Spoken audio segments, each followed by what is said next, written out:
Hi, my name is Clay. I am the husband of Laura and the editor of Laura's website of allfieldhomemaker.com. And I will be sharing with you a compass project how-to using just basic everyday items, likely items that you have in your home right now. There might be an item or two that you may have to run to a dollar store or your local supermarket and purchase, but these are very inexpensive items. Very inexpensive indeed. But this is a project that you can do with your kids, or maybe it's a project that you just want to do yourself. But anyway, before we get into it, I'd like to discuss what a compass is. And a compass is an instrument that always points north. The reason it does this is because the Earth has a powerful magnetic field that pulls the needle of the compass toward the North Pole.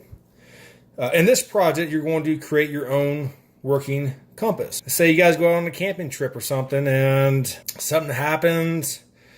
Some of your party gets separated from the other party. There's a million different scenarios here. I'm just spitballing. But a compass is important for survival if you ever get lost in the forest, right? So you definitely do not want to be like this guy. See, this guy is lost in the forest. You can see that because he's saying, well, I'm lost, and he has a sad face. And these are trees, in case you were wondering. So a bunch of trees, he's lost, has no idea. If only he had a compass and a map. Knowing how to use a compass will keep you headed in the right direction until you exit the forest. Now, if you were lost and did not have a compass, you might walk around in circles as you were trying to find your way home. And if you have kids, you know all about walking in circles, especially cleaning in circles, because that's what we do. We clean around in circles. So make sure you have your compass so you don't walk around in circles as well. I want to speak a little bit about magnetic north. Magnetic north is the direction in which the north end of a compass needle or other freely suspended magnet will point in response to the Earth's magnetic field. Now it deviates from true north over time and from place to place because the Earth's magnetic poles are not fixed in relation to its axis. So it's basically, the Earth tilts, so the magnetic north is going to vary. Now, the difference between magnetic north and true north. Now, true north is the north according to the Earth's axis, not a magnetic north. So I don't want you to get those two confused, magnetic north and true north. Magnetic north is the magnetic pull, and true north is according to its axis. And as many of you know, I retired from the Army here a couple of years ago, and I want to touch briefly on grid north. And what grid north is a navigational term referring to the direction northwards along the grid lines of a map. So it is in contrast with true north and magnetic north. And what I have here also is an old training map I found in my box of military junk. And as you can see here, we have the grid north, we have the true north, and we have the magnetic north. And why this is important is when you have a compass, you shoot an azimuth, and then the azimuth is going to tell you where you need to go, but that's another class, another tutorial all within itself. It's something that I've taught my kids, and hopefully they've listened, and they will hopefully never get lost if they're stranded out in the woods. What I have here is I have an old compass of mine. There's nothing really special about it other than the price. It's kind of expensive, but I've had it for, probably about 15 years or so, 20 years maybe, but I've had it a long time. So as you can see here, this arrow will always point north no matter what because it's the magnetic north. So let's say that I'm going to walk in a westward direction, right? So I'm walking in a westward direction, and this arrow is still pointing north because of the magnetic pull. So anyway, that's an interesting thing about compasses. So let's get to the project. Let's get to the items that you will need. One of the items you will need is a cork. It's nothing special about the cork. This cork can be purchased at the dollar store. It can be purchased at your local supermarket. I haven't seen these come individual. I've seen them in packs. But like I said, they're not expensive. Very, very inexpensive. Another item that you're going to need is a permanent marker. All right, and we'll get to why you need a permanent marker and not like a dry erase or just a marker that you take from your kid's little marker box. Another item you're going to need is just a sewing needle. Just a regular old sewing needle. I actually stole this from my wife's sewing kit. Kind of commandeered it, confiscated it. It is now my sewing needle, and I do not sew. I just like to make compasses. Another item you're going to need is just a lid. You need a lid from a yogurt or a sour cream container. All right. What you definitely want, regardless of the lid, you want something with a high lip. All right. So what you're going to do with it is you're going to pour water in it, so you don't want water to escape or spill over, and you want the compass to actually work. And the neat thing about this project is that you can take all these items with you if you're going to go camping or if you're going to go sightseeing somewhere off in the middle of nowhere, and you can make your compass and you'll never get lost. Another item you're going to need is a magnet. Again, a couple of places you can buy these individually. A lot of places you buy them in a pack.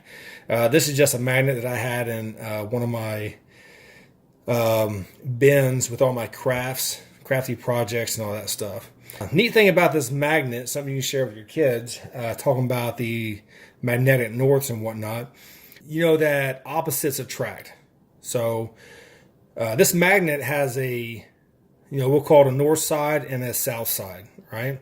Has a north polar and a south polar here.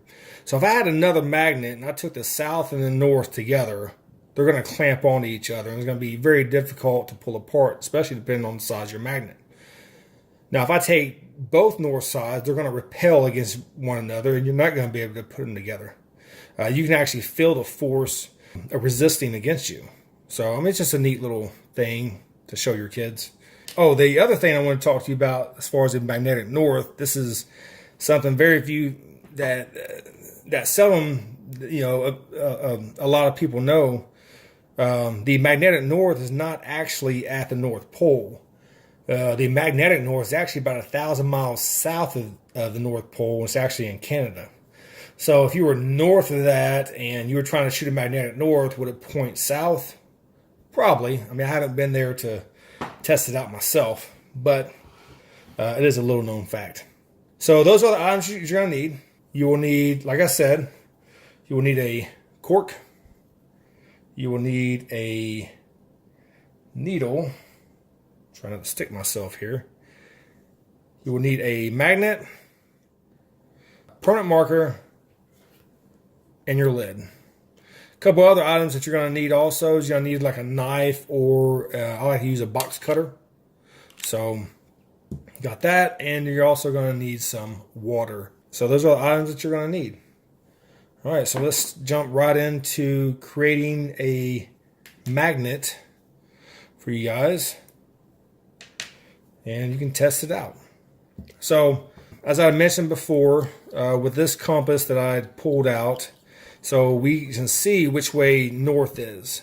So north is in that direction. So we are going to prove that our magnet that we create is also going to be pointing in that direction. So we'll put that to the side. All right. First thing you're going to need your lid as well as your permanent marker. Right? And what you're going to do is you're going to write the 4 different directions on here as they relate. All right. So the camera is actually upside down right now, which I'm going to write it upside down as you're viewing it, and that's what you write: north, east, south, and west. Right? So these are your 4 directions. This is how we're going to prove that our magnet actually works. Next thing we're going to do, we're going to take the magnet and the needle, and what we want to do is we want to run this needle in one direction over this magnet.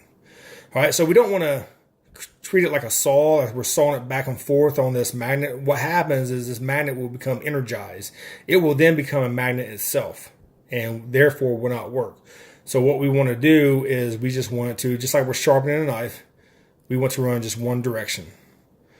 All right, so just one direction, come back up, run it back, come back up, run it back, on the magnet back. So as you can see from the side, I'm just running it in one direction. And what this does, it magnetizes the needle. It doesn't make the needle become a magnet, which will help with our compass, because we need something that's magnetized that doesn't act like a magnet. So just do that a few times. You can rotate your needle if you want to and run it over. You don't need to, because the needle is so thin, it's so small that you won't need to. So just run that over a few times, set that to the side. And next what we're going to do is we're going to take this cork and we're going to cut a sliver off the end. I like to use the thick end, but to save time, I've already done that. So as we see here, I have a sliver of a cork. It doesn't have to be too thick. Definitely don't make it too thin, because you want to run your needle through it. So just cut off a small, thin sliver of a circle from one end of the cork.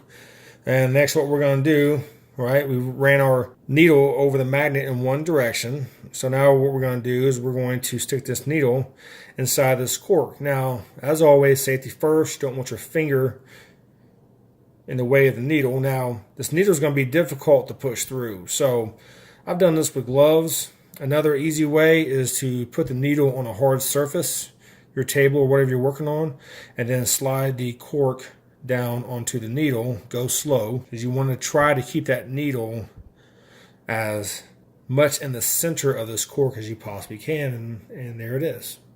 All right, easy peasy. Next thing we want to do is we want to fill this lid with water. I use a measuring cup. It doesn't take a specific amount of water. You just want to be able to fill the lid. But I use a measuring cup because it's almost like a funnel here on the measuring cup, so it helps me from creating a bigger mess than what I'm probably going to create anyway. So if you spill a little bit of water, no biggie. What you see here below the lid, I have a towel. So I do it on a towel. Towel soaks it up. We're all good to go. So the wife doesn't yell at me for creating a mess in the kitchen, which is good. Okay. Next thing we want to do is we want to float this needle. So just drop the cork in there, and this needle will point north. Okay. So now that we know that north, based off that compass I showed you on the lensatic compass that I had, that north is in that direction. Now, depending on which side of the magnet that you run your needle, and depending on which direction that you run your needle, so the point may not actually be the part that's magnetized. It might be the end that's magnetized. So in this case, because I ran the needle the opposite direction, so the end is actually magnetized, so the end is what's pointing north. So right here we have north, so we'll show it here on this compass, and we are dead on. North and north. Now you can play around with this. You can take this cork and you can just drop it in there, spin, and it's going to turn right north again every time. It's a pretty neat little project that you can do with your kids. And it's really simple. And like I said, all these items you can take with you camping. You're going to have access to water. You got a lid, you got a needle, you got the sliver of a cork, and everything else is already done for you. So just take it camping with you, and believe it or not, you'll never get lost because you'll know which direction that you need to go. And that is it. I appreciate you watching. You have a wonderful day. God bless and be blessed.